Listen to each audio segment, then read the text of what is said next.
Hello, welcome to the ISTH webinar series. I'm Dr. Georg Tamamian from Yerevan State Medical University and MD Anderson Cancer Center, and a member of the ISTH Young Professionals Task Force. I'll be moderating today's webinar. Today we'll be discussing antiphospholipid antibody syndrome, diagnosis and management, with Drs. Bas de Laat from Maastricht University and Maria Laura Bertolaccini from the King's College of London. Before we get started, I'd like to take a moment to review a few technical matters and let you know how you can participate in today's session. We'd like today's webinar to be interactive, and we encourage you to submit questions to our presenters using the Questions tab on the left side of your screen. Please feel free to submit your questions at any time. We'll be monitoring questions and we'll try to respond more quickly if we see something that shouldn't wait until the question and answer period. For example, if you need to clarify something. When asking your questions, please specify which speaker you would like to address the question. I'd like also to point out a neat feature for those that wish to take notes during the presentation. When you click on the Notes tab on the right-hand side of the screen, you will see a white box where you can take notes on today's webinar. These notes will be emailed to you automatically at the end of the presentation. If you are interested in a PDF copy of the PowerPoint or would like to download any file referenced during this talk, you can click on the Resources tab on the left-hand side of the player. Simply click on any of the file names to initiate the download. Also, if you experience any technical problems during the course of this webinar, you can click on the Request Support button in the lower left of the player, and we have a technical expert there to help out with whatever problems you may have. So why don't we get started? First up is Dr. de Laat discussing detection. Thank you very much for the introduction. I'm Bas de Laat, and I'm from the Maastricht University, and I'm also in the SSC Lupus Anticoagulant subcommittee from the ISTH SSC. I will talk about detection of thrombosis-related antiphospholipid antibodies. So let's start with a definition of the antiphospholipid syndrome. Because it's a syndrome, it's a combination of clinical symptoms together with laboratory detection of certain things that will make the antiphospholipid syndrome. The clinical symptoms can be either vascular thrombosis, which can be venous or arterial thrombosis, and specific pregnancy morbidity. And over here on the left you can see several of the clinical features which a patient suffering from the antiphospholipid syndrome can have. You can see it's quite heterogeneous and many things can happen also besides the antiphospholipid clinical symptoms like thrombosis and pregnancy morbidity. Then the laboratory detection. You can either have a defect or a change in the clotting assays, such as a prolongation of phospholipid-dependent clotting assays. These are called lupus anticoagulants. An anticoagulant because it prolongs the clotting assay. Mostly APDT assay and a DRVVT assay are used to detect these prolongation of phospholipid-dependent coagulation assays. Second of all, patients can test positive in certain solid phase assays. These assays are used to detect antibodies against predominantly beta-2 glycoprotein 1. And the two assays that are approved to diagnose a patient with the antiphospholipid syndrome are anti-beta-2 glycoprotein 1 antibodies, either IgG and IgM, and anti-cardiolipin antibodies, also from the IgG and IgM class. So go on with the laboratory detection. So you can have the clotting assays and these antibodies, these antiphospholipid antibodies, can prolong these assays. So how do you use these clotting assays in practice?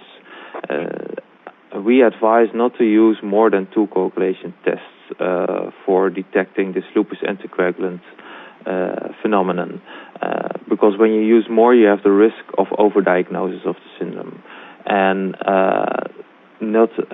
to use not a test that is insensitive for luck. And also to remember that no test is sensitive for all kinds of lupus anticoagulants, because a lupus anticoagulant can be caused by different subtypes of antibodies. And what we recommend is to use either the DRVVT or the APTT. We did that both on practical reasons and also on scientific reasons. Mostly on practical reasons, because the DRVVT is widely used and is most robust, and the APTT is highly sensitive for lupus anticoagulants when using silica as activator and has a low phospholipid content. Which we do not recommend is the dilute PT, because there's a variability in thromboplastin reagents, the Aspirin and Texturin clotting assay, because at this moment there is no standardized commercial assay available, and the kaolin clotting time, because there is a poor reproducibility. So how to test, how to use these assays in practice? Well, I will not go into detail of these tests, because they can be read in several articles published by the ISTH SSC, and here you can see several facts that has to be taken into account. You have to have a good blood collection, so to start before medication or after discontinuation. You have to have fresh blood on sodium citrates. Double centrifugation is very important to remove all phospholipids.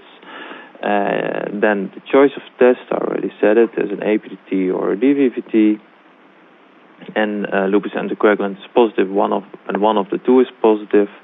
You can have a mixing test, and this mixing test is to exclude factor deficiencies. You have expression of results, which are also written down in several documents by the ISTH SSC, and you can have a confirmatory test, because the addition of extra phospholipids can reduce the lupus anticoagulants. And these phospholipids have to be biallase of the hexagonal second phase of the phospholipids, which means that the polar heads of the phospholipids are turned inside.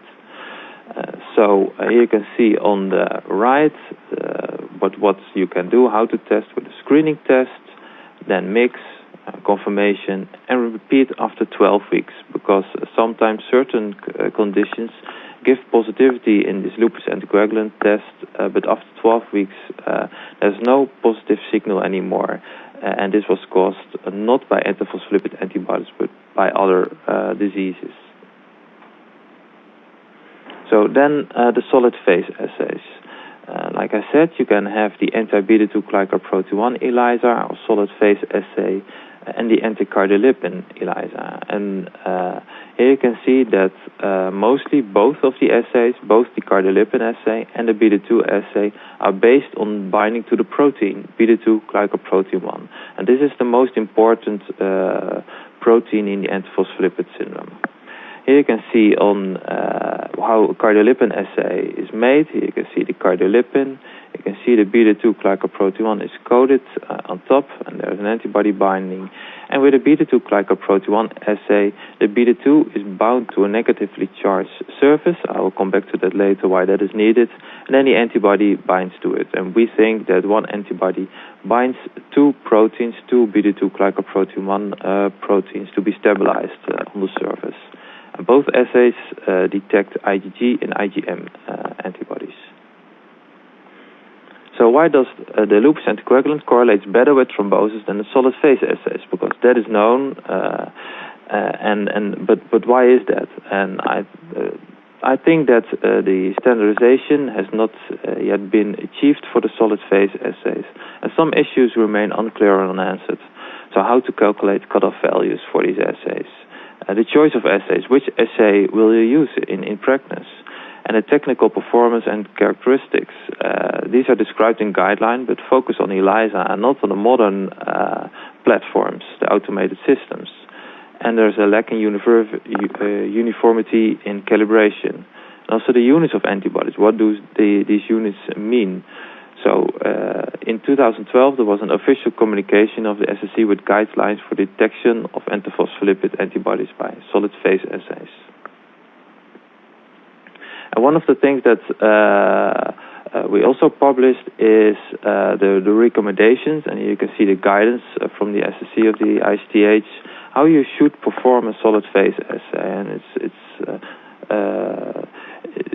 it covers most of the things how to use this in practice. I will not go into details because this can be read, and here you can see the reference to it, but all kinds of aspects will be dealt with in this concise paper. So then the clinical correlation. Like I said, the lupus anticoagulant is at this moment the best assay to be used to detect patients at risk for thrombosis when suffering from antiphospholipid syndrome. Here you can see from the largest risk factor to the smallest risk factor how it's now thought. There is no clear scientific evidence for this except some meta-analysis, but for lupus anticoagulant is certain. This is correlate best with thrombosis. Then you have the beta-2 glycoprotein IgG antibodies that correlate well with thrombosis. And then the correlations go down and gets worse and worse and worse. For pregnancy morbidity, people don't know. What we do know is that lupus anticoagulant correlates best with thrombosis, but for the other assays, it's just not known. Some say it's the IgG, others say it's the IgM. At this moment, I also don't know. So, in which patients do we test for antiphospholipid antibodies? Because many patients have arterial venous thrombosis, but not everybody has the antiphospholipid syndrome. And should we test for every patient that had a history of thrombosis to prevent rethrombosis when it's positive for antiphospholipid antibodies? Well, certainly not.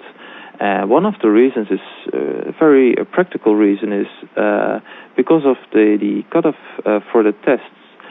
Because when you have 100,000 patients with thrombosis, and you do all tests, all phospholipid tests, like the APTT, the DRVVT, both the IgG and the M4 beta-2 and anticoagulation, it means that many patients will test false positive because all assays are based on 99% cutoff, meaning that at least 1% will test false positive for the assays.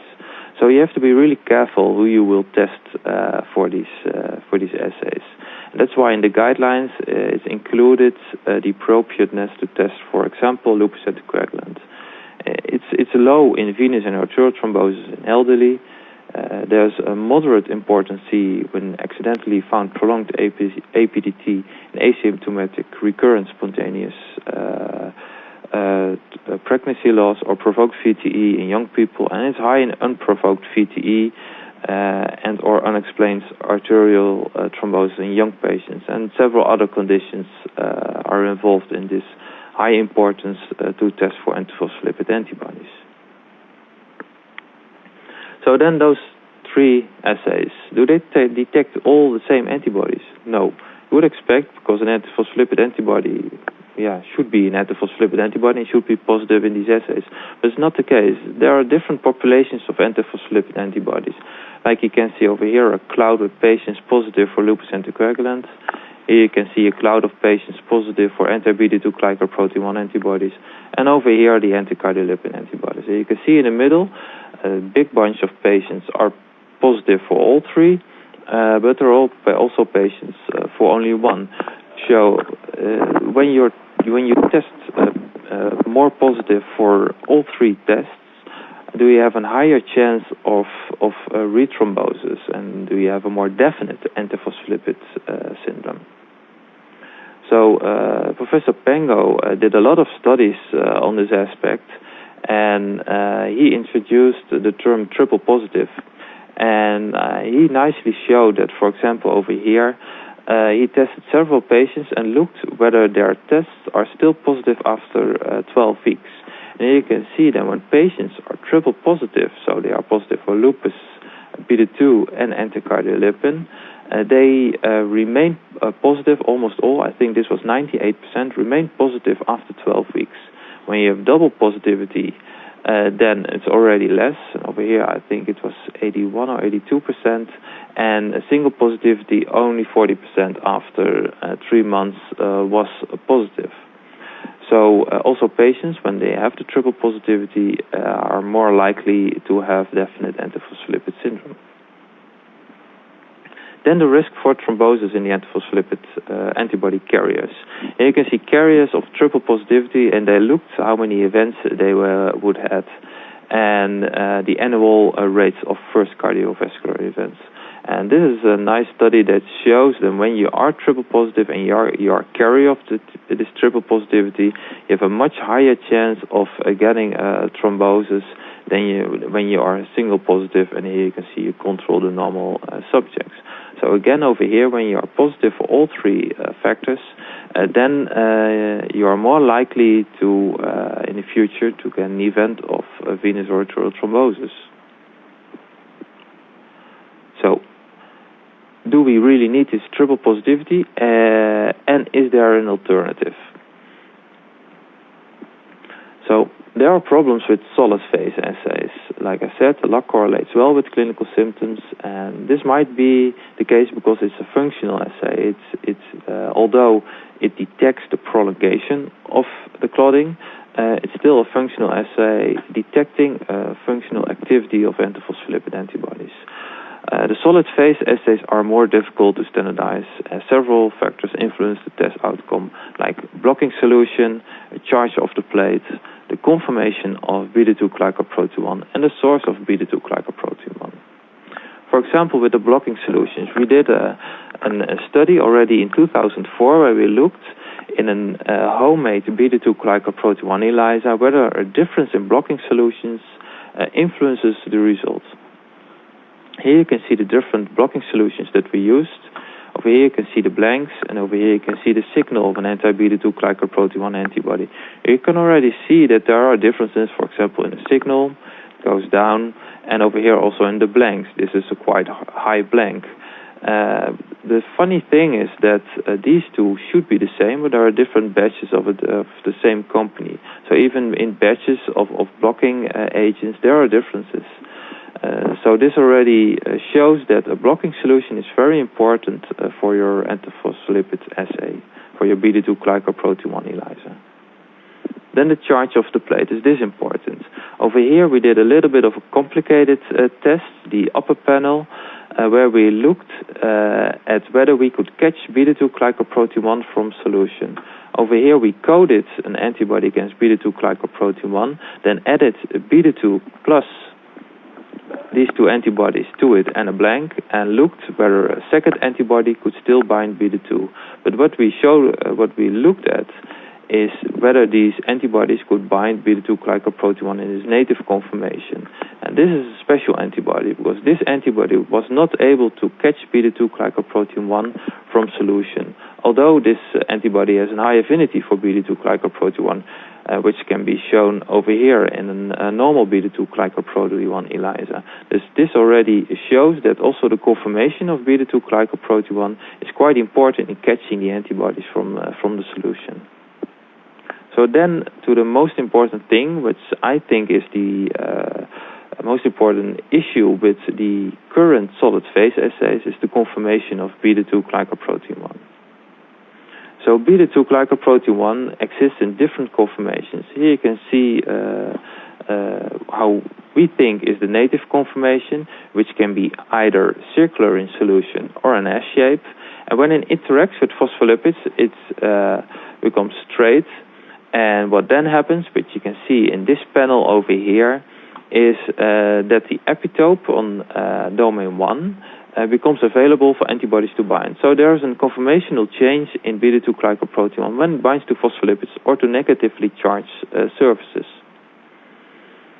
So these antibodies that we should detect, we know that are heterogeneous. They bind different epitopes on beta-2-glycoprotein-1 because it's published that almost every domain of beta-2-glycoprotein-1 is able to bind some sort of antiphospholipid antibody. We thought maybe we can design an assay that we can discriminate between pathogenic and non-pathogenic epitopes. And this is already published on domain 1.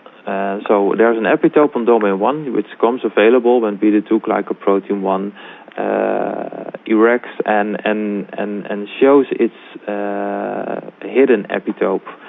And this hidden epitope on domain 1 has been described now in many papers to bind phospholipid antibodies. You can see some, And here you can see how we think that it goes. You have either the circular form of beta-2-glycoprotein or the S form, then it binds to phospholipids, it goes up, and over here is the epitope, which then can bind the antibodies. And what was published by the group of Giannakopoulos and Professor Krilis is that also oxidative stress can unmask the critical domain 1 epitope of beta-2-glycoprotein 1. So there's a lot of indirect evidence that shows that antibodies against domain 1 have a higher association with thrombosis. We also published several studies on this aspect, showing that when antibodies bind to the first domain of beta-2-glycoprotein 1, they highly correlate with thrombosis, and others do not. Here you can see some more papers.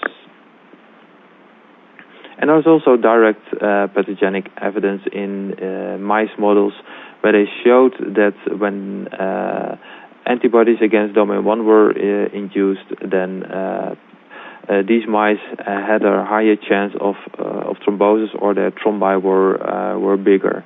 And also one of the studies that we did in mice where we injected beta-2-glycoprotein 1 and also detected domain 1 antibodies in these mice, and fragment 1 and 2 was higher.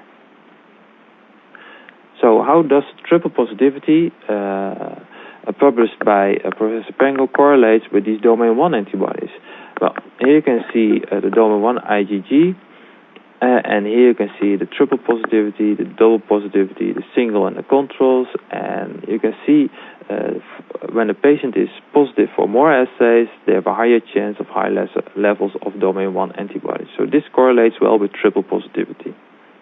So then the variability in these anti-beta-2-glycoprotein 1 ELISAs, which I've been hammering on, and we think that the conformation of beta-2-glycoprotein 1 might affect the detection of beta-2-glycoprotein 1 antibodies, and adds up to the interassay variability. So we wanted to compare the exposure of epitope G40R43, which is this cryptic epitope on domain 1, and to see whether exposure of this epitope is a reason for the high variability. Here you can see one of the studies that we published. We first isolated 2 antibodies against domain 1 from patients via phage display. One antibody, this antibody that only binds domain 1 when it's available, and this antibody binds domain 1. Doesn't matter which conformation beta-2 is in. And here you can see when we bind plasma beta-2-glycoprotein 1 on a hydrophilic plate, both antibodies will bind. But when we bind beta-2-glycoprotein 1 on a neutral plate, so beta-2 won't open up, this antibody, P117, will not bind to the coded beta-2-glycoprotein 1. And here you can see a mutant where this epitope was mutated out, then still this antibody will not bind to this domain. So we have 2 antibodies. Here you can see the summary of the study. One will bind domain 1 on this aspect of the protein, and over here you have an antibody that only binds to beta-2 when it's in an open conformation. So what we did was we compared 5 assays and looked whether these 2 antibodies showed different results in these assays. So over here you can see assay A, that both the antibodies bind almost to the same extent to the coded beta-2-glycoprotein 1, which means that the beta-2-glycoprotein 1 almost always in its open conformation and able to bind these antibodies. But you can also see that assay B has a lower affinity for P117, which means that a certain population of this beta-2, the domain 1 is not exposed. So this might be one of the reasons why a patient can test positive in assay A and not in assay B, or vice versa. So this might explain the variation between the assays that are now on the market. So here you can see another study that we did is to see whether the reagents on the plate would affect the antibodies. I will not go into detail, but indeed the reagents on the plate did. And here you can see another study that we did in a cohort of patients where we selected 20 patients, 10 that were domain 1 positive and 10 that were domain 1 negative. we looked at assay A, the one in which all the beta-2 was open, and in assay B, where a certain population of the beta-2 was still in its closed conformation and unable to bind to domain 1 antibodies. You can see you have differences in patients.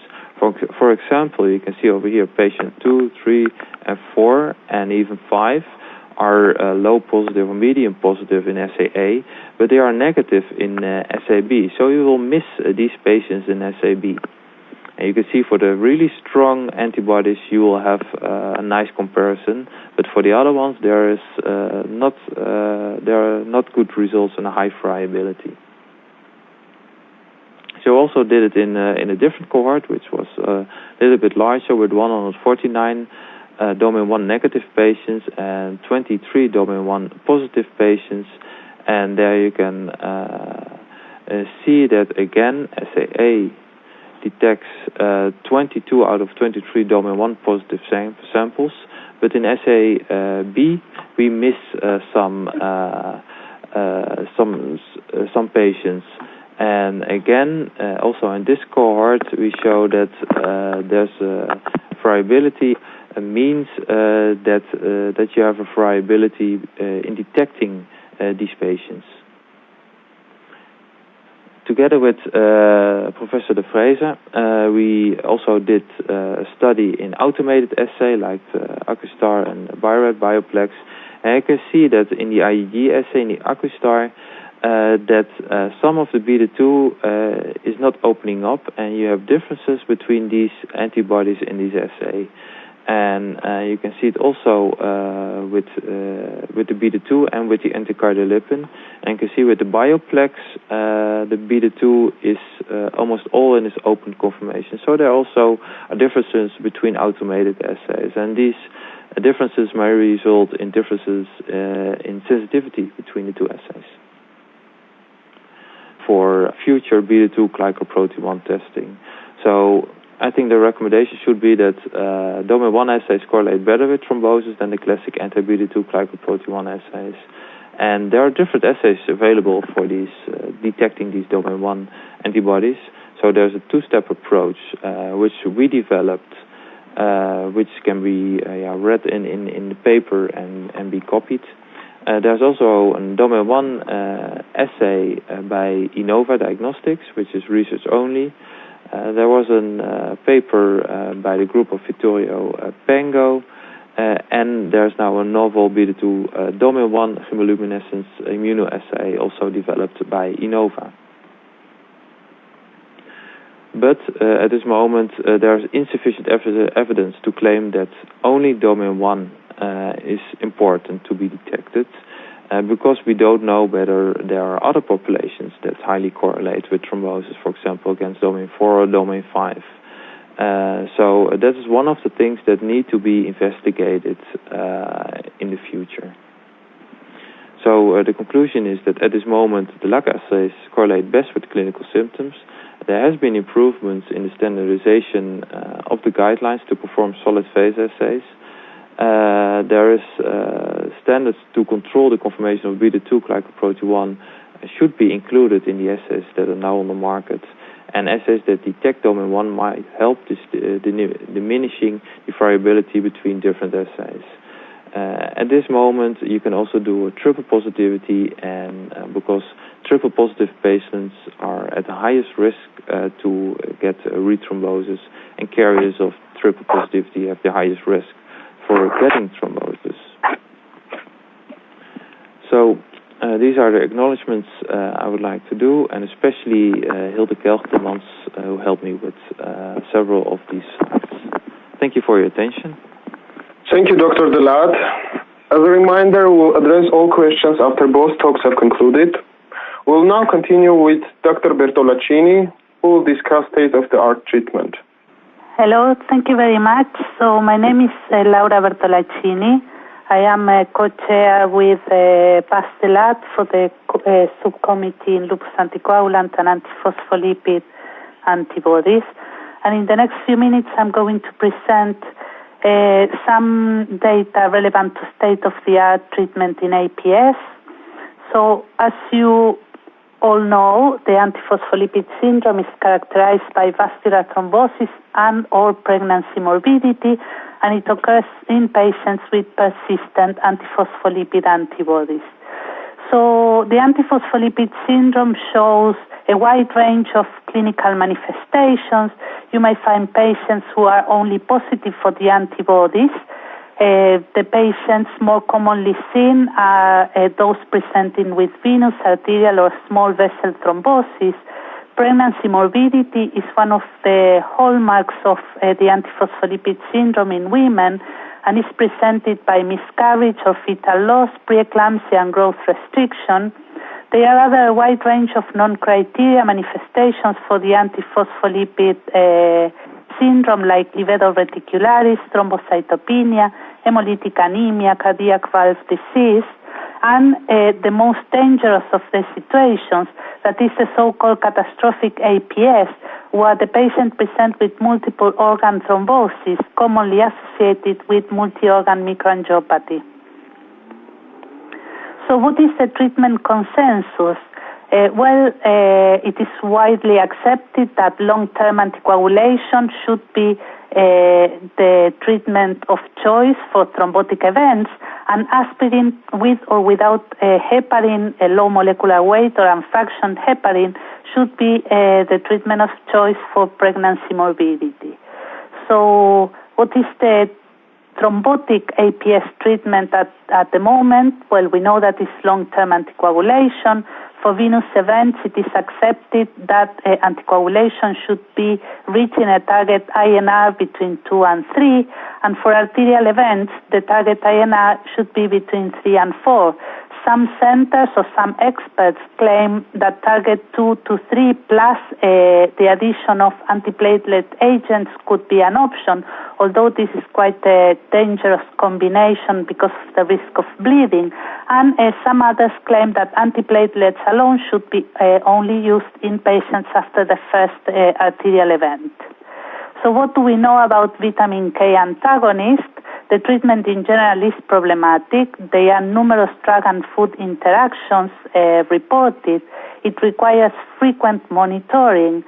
There is the big potential of under or over anticoagulation due to these numerous interactions, and monitoring of anticoagulation may be complicated by variable responsiveness of thromboplastin reagents on the laboratory where the monitoring is done.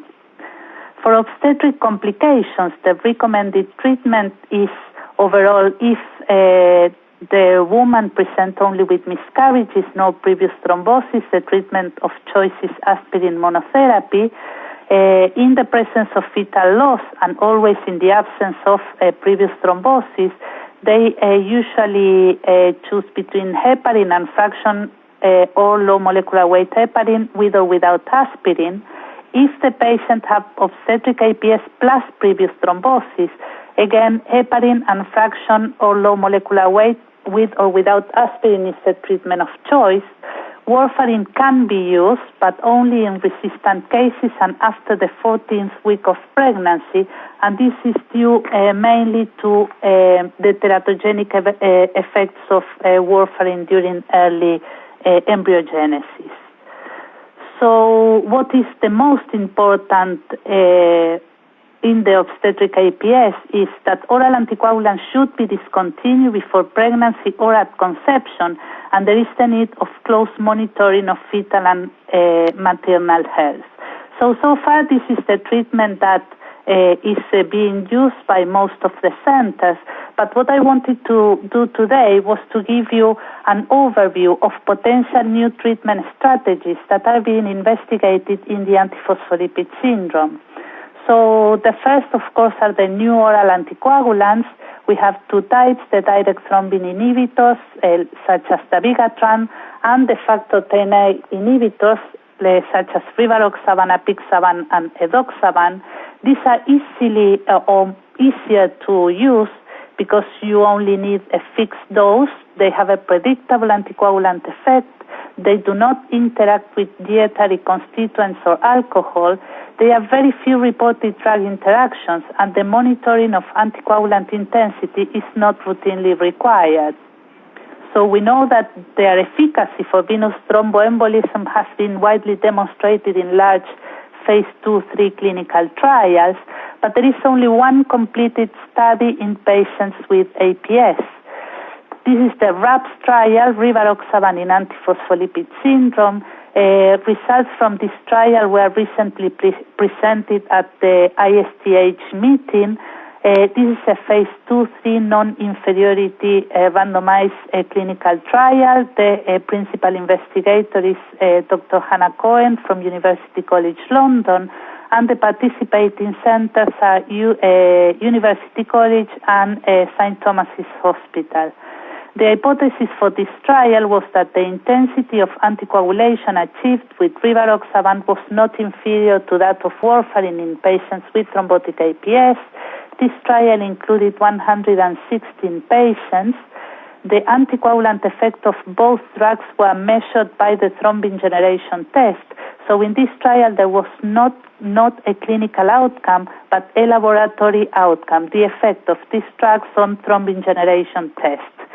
So what are the results of the trial? Although rivaroxaban was inferior to warfarin in reducing the endogenous thrombin potential, other thrombin generation parameters show significant benefit for rivaroxaban when compared to warfarin.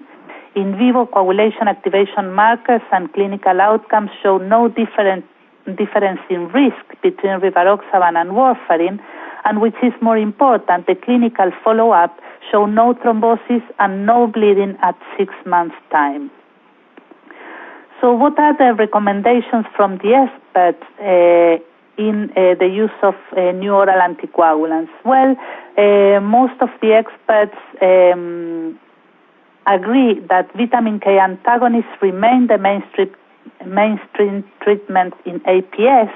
There is not enough data to recommend routine new oral anticoagulants used in APS, although these are being widely used in patients who present to accident and emergency with thrombosis.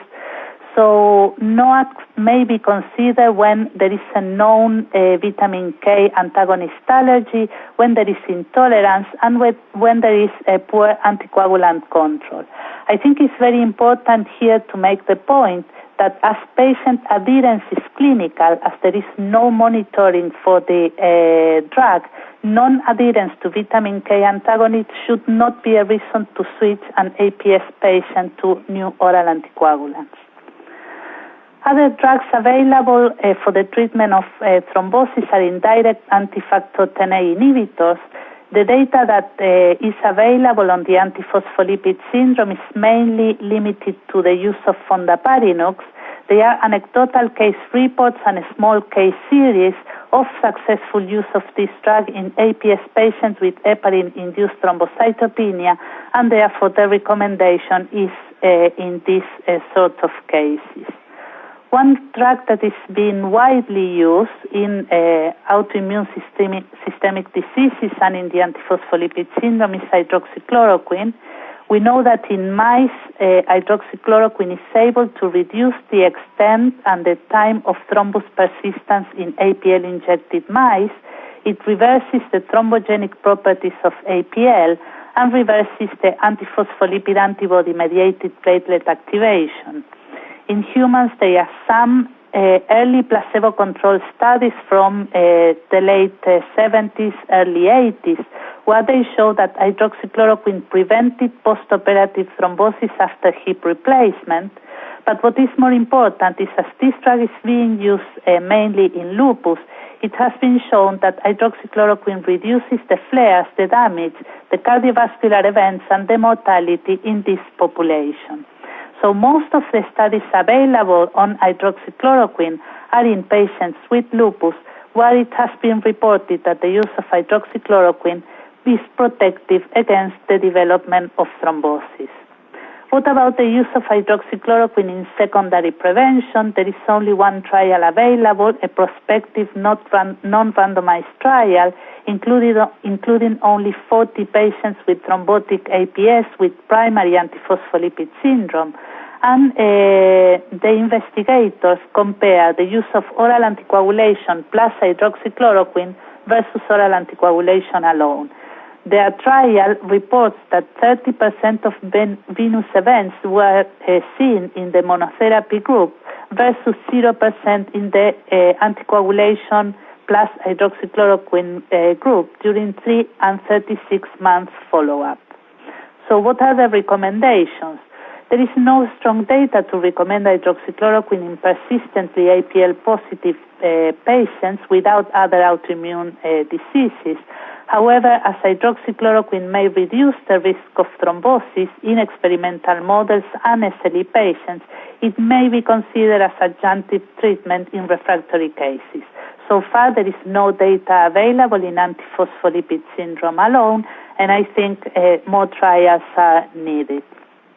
Another drug that is being used are statins. They are pleiotropic, immunomodulatory, anti-inflammatory, and antithrombotic drugs. In vitro studies have shown that fluvastatin, simvastatin, and rosuvastatin reduce APL-mediated tissue factor expression, which is the first initiator of thrombotic events. And in mouse models of APS, simvastatin and pravastatin have been shown to reduce the fetal death rate. Studies in APS patients come mainly from Andalusia, from Córdoba, from the group of López Pedrera, where they show that fluvastatin downregulated tissue factor and other prothrombotic markers in the antiphospholipid syndrome. A study from Doru Kerkan in New York from HSS showed that fluvastatin significantly and reversibly reduced pro-inflammatory and prothrombotic markers. And there is a case reported in hypertension in 2014 by Dr. Elmina Lefko, and a case series recently reported at the ISTH where pravastatin reversed preeclampsia in antiphospholipid syndrome. So what about B-cell inhibition? So there are several case reports on the use of rituximab in severe thrombocytopenia, hemolytic anemia, skin ulcers, and APL nephropathy. There is not a consistency on the response found with the use of this treatment. It might have a role in the management of refractory catastrophic APS, and this data come from the international web-based PAPS registry, where from 20 patients who received rituximab, 15 recovered and 5 died. There is data from one trial recently published in Arthritis and Rheumatology, the RETAPS trial. This was a pilot open-label phase 2 study to evaluate the safety of rituximab in primary antiphospholipid syndrome. Patients were given 2 doses of intravenous rituximab. The study included only 19 patients and concluded that rituximab was safe to use in APS, although it did not induce substantial change in APL profiles. It was effective in controlling some non-criteria manifestations, including thrombocytopenia, skin ulcers, and cognitive dysfunction, while it showed no effect on cardiac manifestations. Complement inhibition is another potential treatment. We know that complement is implicated in APS via the generation of the mediator C5a that contributes to vascular inflammation. And in a mouse model of APS, the interaction of C5a with its receptor was necessary for APL-induced placental insufficiency, inflammation, and thrombosis. What about drugs for complement inhibition? Well, all data available in the literature is on the use on eculizumab. Data is restricted to few case reports, mainly post-kidney transplant, thrombotic microangiopathy, and catastrophic APS. There is one ongoing trial to investigate the use of eculizumab to enable renal transplantation in patients with previous history of catastrophic APS. Unfortunately, I couldn't find recruitment and no results are available. There is no enough data to recommend the use of eculizumab, And significantly, it's important to mention that the price may be quite prohibitive. Other treatments that may be available is peptide therapy. There are some studies and some centers trying to develop peptides targeting the APL domain 1 interaction by deletion or mutation of the domain 1, and the TIFI or the GDKV peptide is an homologous peptide to cytomegalovirus TIFI. It inhibits thrombosis in mouse femoral vein pinch model. However, there are no peptide therapies currently available, and none of these peptides are being trialed for the antiphospholipid syndrome at the moment. So in conclusion, the current mainstream treatment for APS is still long-term anticoagulation. We all know that the management is currently suboptimal as anticoagulation is not fully effective. New drug development is challenging because we have a limited understanding of the origin, specificities, and biologic activities of APL, but we do believe that current antithrombotic approach may be replaced by a safer immunomodulatory approach as we understand more how these antiphospholipid antibodies act. And more studies and clinical trials are needed. And for whoever wants to go further into the data presented today, I recommend these two reviews, one published on Autoimmunity Reviews that are the recommendation of the Antiphospholipid Antibody Task Force on Treatment Trends, and a recent review from Ricard Cervera in Nature Reviews in Rheumatology. Thank you very much. Thank you, Dr. Bertolaccini. Both lectures were very interesting. Thanks a lot to both speakers. So we'll now begin the question and answer session. And we got several questions here. The first question I'm going to ask is directed to Dr. Delat. So could you comment on lupus anticoagulant testing in the setting of direct oral anticoagulants? Yes, I can certainly do that. It's a very difficult question because should you treat already patients with these direct oral anticoagulants or not, especially the rivaroxaban and dabigatran. There are now several studies on the way, and testing, I think, in the future is needed. But will it affect the lupus anticoagulant testing? Yes, it will affect lupus anticoagulant testing. We did one study, I think now 2 years ago, which was published in JTH. We showed that both the DRVVT and the APTT was a little bit, were both affected by rivaroxaban. The APTT less than the DRVVT, but both were still affected by rivaroxaban.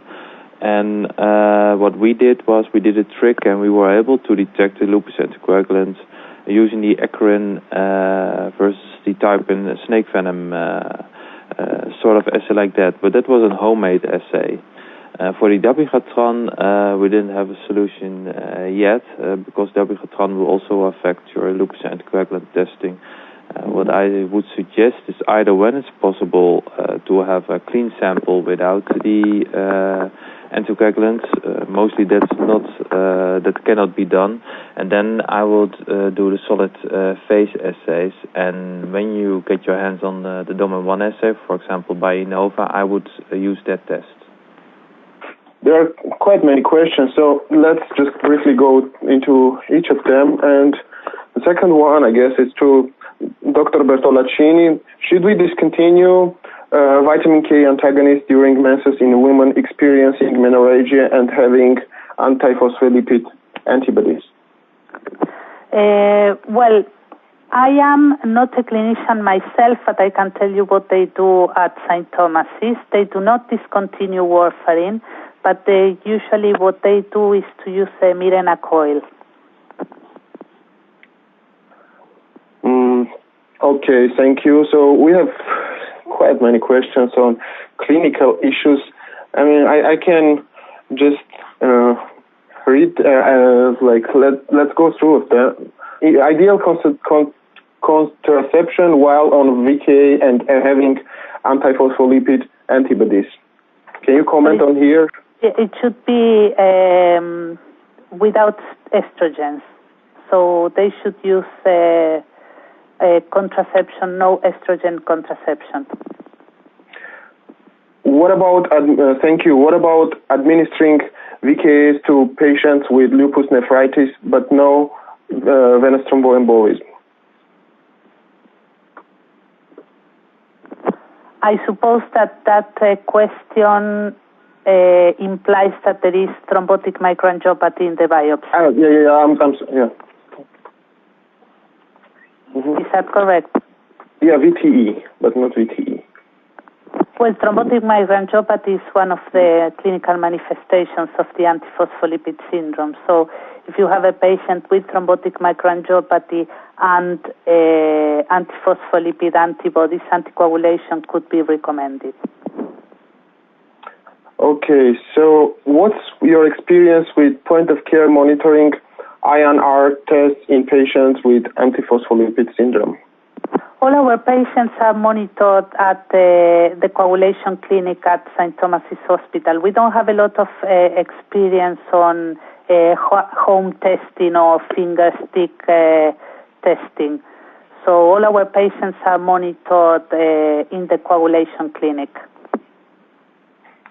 Okay, thank you. And another question is, should chromogenic factor 10A assays be done on a regular basis, like 3 or 4 months, to assess the accuracy of INRs in patients on warfarin therapy with antiphospholipid syndrome? We don't do factor 10A assays. Why should we do factor 10A assays or chromogenic assays? We don't do that. So to control the target or the good anticoagulation, what we do is an international normalized ratio, prothrombin time international normalized ratio. Great, thank you. And another question to Dr. Bertolaccini. There is a patient with APS and recurring VTE during adequate anticoagulation. Would you consider adding acetyl salicylic acid or hydroxychloroquine to VK treatment, or would you choose B-cell inhibition? Well, most of the experts in the field would suggest adding aspirin if there is recurrency. Another option is increasing the INR, target INR. Okay, thank you. And the last question comes about, so BCSH and CLSI guidelines do not limit the screening and identification of lupus antibody using silica-based reagent only. More than this, reagent sensitivity to LA is more dependent on the phospholipid type concentration. Why SSC say differently? Yeah, that's a very good question. Yeah. And we have had many discussions with people from the CLSI and discussions within the SSC, and we are more strict on this aspect to diminish the amount of assays on the market to reduce also the variability between the assays.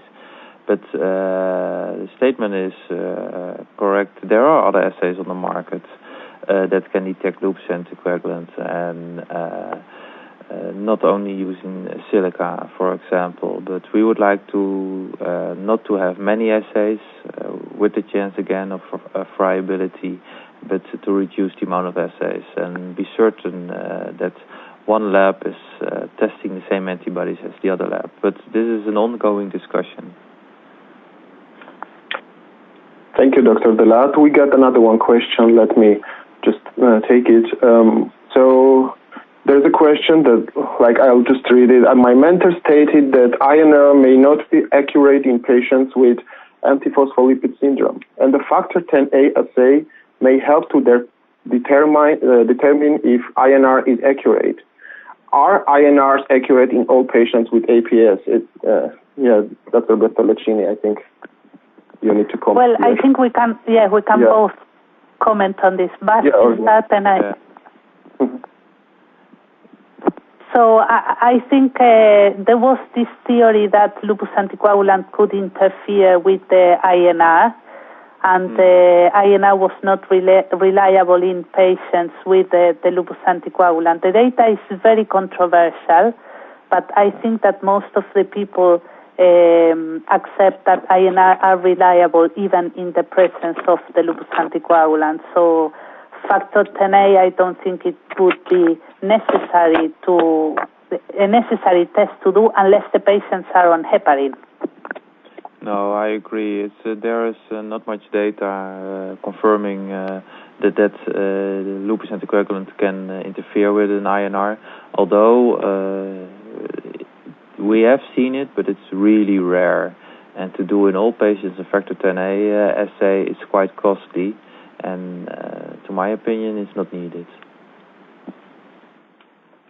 I have one question just from me about the thrombocytopenia in APL, antiphospholipid syndrome. So do you see it frequently? I mean, and how severe is it usually?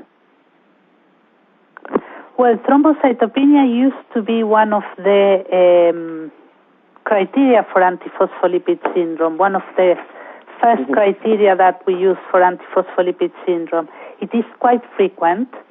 It's seen around less than 100,000 platelets, and it usually responds well to treatment.